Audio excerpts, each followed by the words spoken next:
السلام علیکم ناظرین، اہم خبر سے آپ کو آگاہ کرتے چلیں۔ پاکستان کرکٹ ٹیم کے فاسٹ بولر شاہین شاہ افریدی کی نیوزی لینڈ کے خلاف پہلے 2 T20 میچز میں شرکت مشکوک ہو گئی۔ نجی ٹی وی جیو نیوز نے ذرائع سے دعویٰ کیا ہے کہ شاہین شاہ افریدی نیوزی لینڈ کے خلاف پہلے 2 T20 میچز نہیں کھیلیں گے، کیونکہ کاغول ٹریننگ کیمپ کے بعد شاہین بولنگ ردم حاصل کرنے کے خواہش مند ہیں اور وہ T20 ورلڈ کپ سے قبل کوئی رسک نہیں لینا چاہتے۔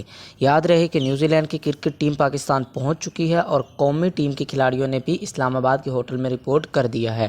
دونوں ٹیموں کے درمیان پہلا T20 میچ 18 اپریل کو راولپنڈی کے گراؤنڈ میں کھیلا جائے گا۔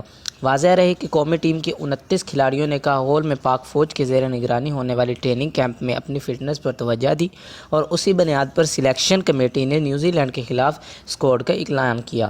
مینجمنٹ تبدیل ہونے پر عماد وسیم اور محمد عامر نے بھی ریٹائرمنٹ واپس لیتے ہوئے ٹیم کے لیے اپنی دستیابی ظاہر کی اور انہیں بھی کاغول میں ہونے والے فٹنس کیمپ کا حصہ بنایا گیا، جس کے بعد سلیکشن کمیٹی نے انہیں نیوزی لینڈ کے خلاف اسکواڈ میں بھی شامل کر لیا۔